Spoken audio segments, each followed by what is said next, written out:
What's going on, guys? I had some chuck rolls in my fridge, and I bought a lot of meat, like 80 pounds of it. So, you know, some of it was sitting in my fridge for like 2 months, and the vacuum seal wasn't too good.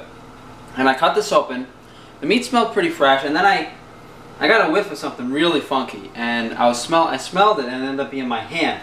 Now, I was like, well, the only thing I touched was the fat on the meat, and then I smelled the fat on the meat, and this stuff is like this is rotten fat, essentially. And I was like, you know what?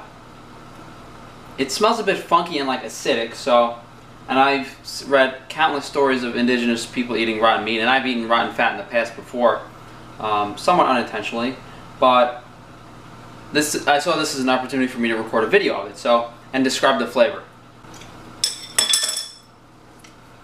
This fat tastes exactly like a hard-boiled egg. I'm assuming it's the sulfur compound in it. Another good comparison is fish sauce. This tastes a lot like fish sauce. It's not as funky as fish sauce because it hasn't gone as long, but I think fish sauce is right on target. And I can kind of see how, you know, the flavors in this might get like more sweety and nutty as time goes on. The only thing I will advocate against is this stuff is like it stinks on your hands, it stinks in your mouth, but it doesn't actually taste bad. It's anything, it's almost as pleasant, if not as good as just regular fresh meat. Now, whether there are any actual nutritional benefits besides from a gut bacterial standpoint, I do not know. You know, I personally don't believe that consuming, you know, fermented meat would be essential for your health in any way whatsoever, for any reason. It just doesn't make any sense to me.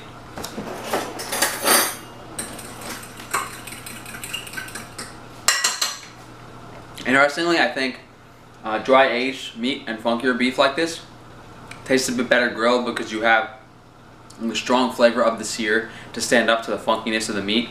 Without the sear, this is just pure funk. I think it's too much for most people to enjoy. It's like if you've ever had a dry aged steak in a steakhouse and you eat like a piece of it and maybe the butcher didn't trim all of it off, and it's like, oh, that piece was a bit too funky. This is like how this whole piece of meat is.